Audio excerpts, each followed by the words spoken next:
Now don't waste the warm-up on you alone, all right? Don't just think, oh, I've got to get my horse warmed up.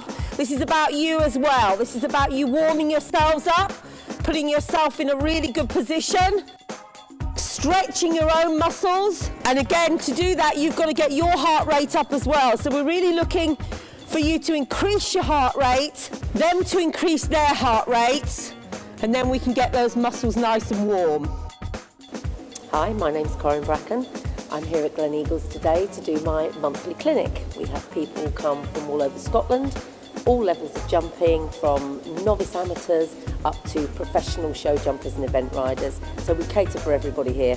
The event today is as pleasurable as ever. The thing I love about coming up here is they're so enthusiastic, they want to learn, and that makes my job very, very easy. From all levels, right from the pony club level up to our professional riders, they all come here to want to improve. So they're enthusiastic about listening, they're enthusiastic about learning, and for me it's a fantastic environment to coach in. This line here is really a course builder's line. This is exactly the sort of line the course builder is going to build you to try and catch you out. He's encouraging you to try and get your horse very square to the second fence, and by doing that you'll probably kill the canter and end up on the half stride down there. What you need to do, and that's why that exercise we did on the figure of 8 is so important, you come round and you jump this fence and you basically need to stay on the line the course builder's built, which potentially means you're not 100% square to that fence, you're not quite at 90 degrees. That doesn't matter providing the horse's back legs and front legs are behind each other. They're really square. So you can just ride that line down there. Let's come off the left rein and just pop through the red and white double now. So just once off through the red and white double, and then come round and ride this line again for me. So 5 or 6 strides, I'm not bothered which it is, providing it's executed correctly. As the acting chef to keep for the juniors, the children and the young riders, I have 3 squads to take care of. My youngest squad are children, they're 12 to 14 year olds, the juniors are 14 to 18, and the young riders are 18 to 21. When I took over that role, really I wanted there to be a clear pathway for riders to progress from a talent point of view from one age group to the next. There had to be something that showed them they could flow from one group to the next group and really identify their talent early in their life and really have aims and goals they could work to by the time they got onto that young rider squad. But most importantly of all, my job is to produce young riders to then go on and represent the country at senior level. So for me, it's the balance between still producing horses and riders to win at our championship level at all 3 age groups, but primarily give them enough knowledge and education that they can go on and represent Great Britain at senior level. Julie, just look up a little bit, don't look down.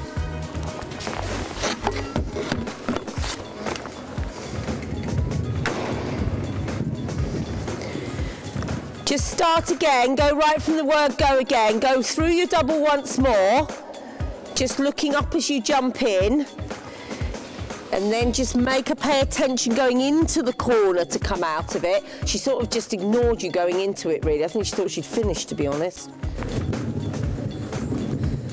Right, that's better. Now you need the control here and the communication here.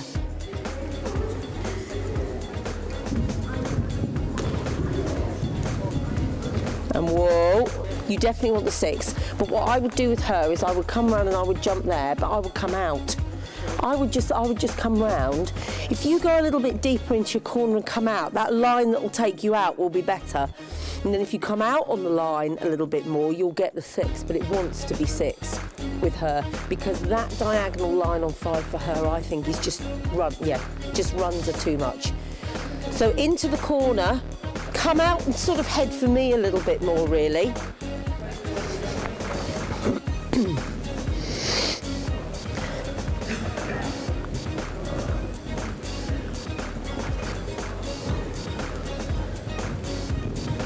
And whoa.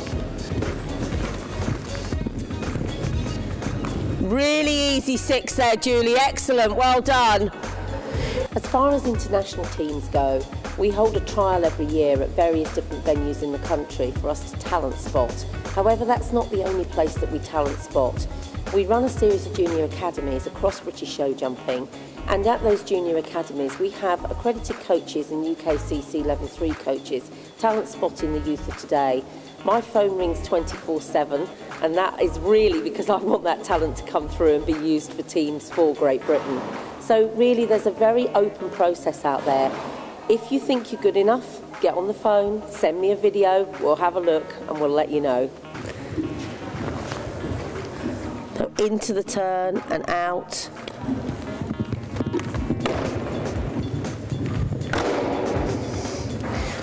Victoria, go again straight away. Have a little bit more quality in your canter. We need a little bit more jump through the back leg of the canter. We need the back leg to be punching off the floor.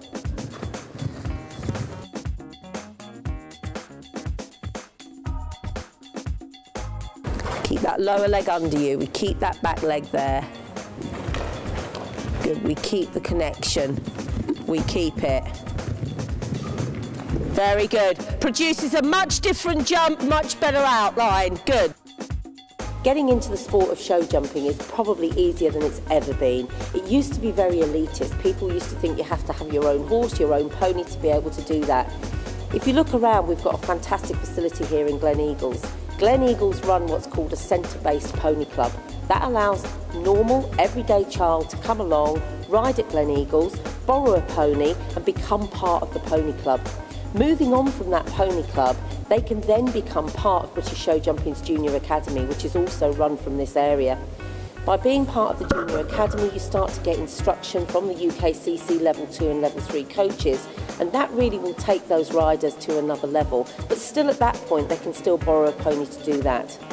During that Junior Academy, they're not only educated in riding, but they get lectures in how to look after their pony, about themselves, about their own nutrition, about their own physical fitness. And really leading on from Junior Academy, that gives them a great base and a great stepping stone to progress their future through into show jumping if they want to. The canter is everything, remember, with show jumping. No canter, no jump. Yeah, super, Julie. Really, really good. How often do I get to ride myself? Never.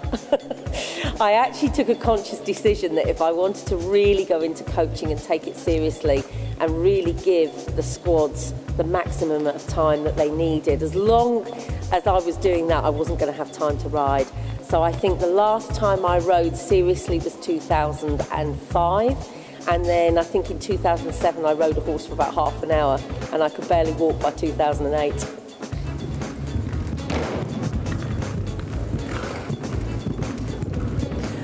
Very good at the oxer, really good control level. I think the best performing horse I've ever seen, probably, I'm going to put my old head on now. In fact, two. I'm going to have to go with two. I'm going to have to go with John Whittaker and Milton. And for those of you that have never seen John Whittaker ride Milton, then get on YouTube and find it, or get on a video site and find it. It was a partnership made in heaven. He was a fantastic horse, he was iconic. And I was lucky enough to train with John, so I was lucky enough to ride him in the school one day. I was only walking him off after John had worked him, but for me that was a dream come true. But I think if we come forward to modern day times, it has to be Big Star. It has to be Nick Skelton on Big Star. Watching that horse jump at the Games this year, watching that horse jump at London 2012, it was an experience that I will never forget. I mean, to ride something like that, goodness knows what Nick felt like. And I promise you, I was in the collecting ring when Nick had that fence down in the individual final. There wasn't a single competitor, whether they be Germans, the Belgians, the French, not a single competitor wasn't disappointed for Nick. Everybody knew that was the best horse there. Good, you look at the line, just look at the line. Canter pole, 3 and 2 and 1. Super, keep your canter. 3 and 2 and 1. Very good, Nicola. Pushing you right outside your comfort zone there. Well done. My hopes for equestrianism as a sport really is to open it up to everybody. I want people to realise not just how much fun you can get from working with an animal, but it's not just about the elite level of the sport. It really is a sport for all. And as I said before, a centre like this can really provide a sport for all. But not only that, people can be involved in the sport on many, many levels, not just riding. People say to me, oh, but I'm scared of horses, I don't want to ride. You don't need to ride. You can be involved as an official, you can be involved as a mentor, you can be involved from a business perspective and maybe act as somebody's leadership model to be able to develop them in coaching. So there's so many ways that you can get into equestrianism now. And I feel that the way that British show jumping is moving on, that we will be able to embrace that with the general public and with everybody that's out there, and come along to a show, come and talk to us, come and see what our sport is about, and welcome to British show jumping.